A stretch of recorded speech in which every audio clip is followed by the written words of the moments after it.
video challenge. Today I want to talk about a very important topic. I want to talk about safety and guns and liability.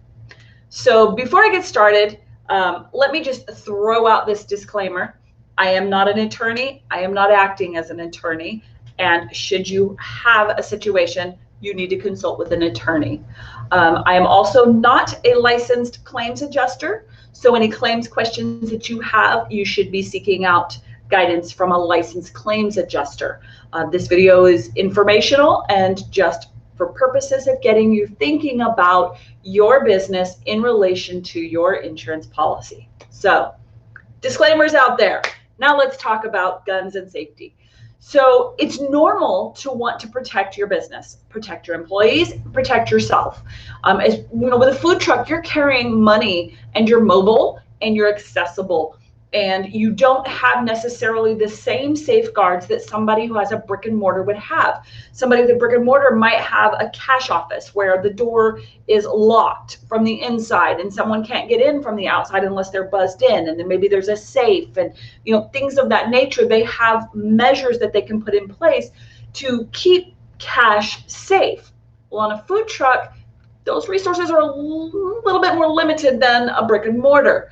So many food truck owners are known to carry either a gun or a taser or some other weapon, hopefully not a sword, but hey, you're all kind of cool if you do, but whatever. So here's some of the things you need to be thinking about. The definition of liability is any injury that you or your business or your employees cause to another person or their property. That's the standard definition of liability. So if you or your employee was to shoot someone, you kind of automatically think, well, that means I'm going to be covered. And what I'm going to say is not necessarily.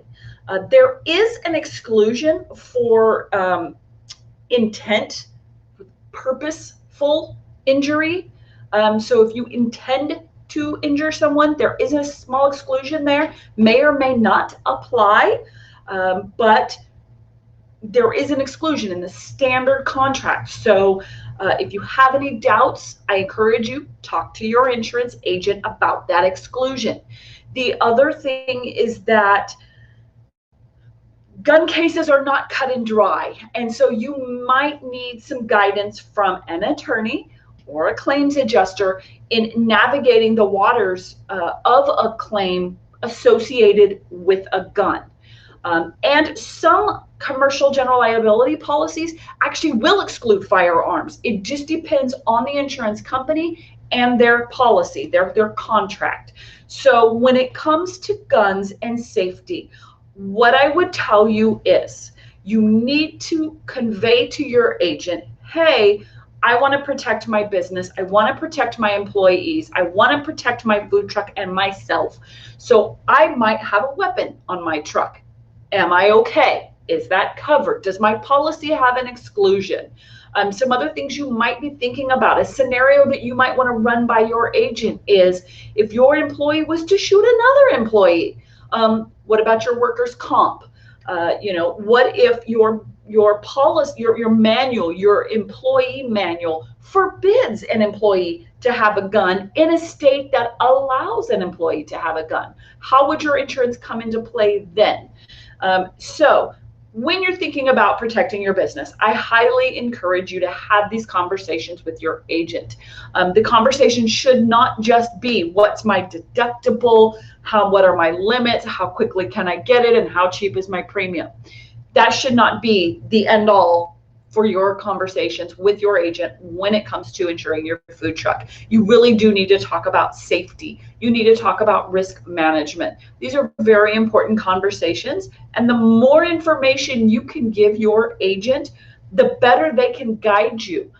Your agent maybe you've gone to your agent and said, hey, I just sunk $50,000 into this new trailer. My budget's very slim, so I need a policy that the premium's a little bit lower because, I got to get this business kicked off. Maybe you're a brand new business. And so maybe that agent goes and finds a policy that has exclusions and has very limited coverage because they're trying to help you meet your budget while you kick off that business. Well, if you never tell your agent, oh, by the way, I've also got a big giant rifle in there, they might find you a policy that specifically excludes firearms. So you need to know that the most important thing you can do is have a conversation with your insurance agent, letting them know that you intend to have a gun, a sword, a katana, I don't know, a mace, whatever weapon of choice that you have, you need to have that conversation with your agent. So anyway, that is my tip for today and my video, episode 29. One more chalked out. Anyway, have a great day, everybody, and I'll see you tomorrow for episode 30. Can you believe we're hitting episode 30? Oh my goodness, episode 30 tomorrow. Anyway, have a great day, everybody, and I'll see you guys tomorrow.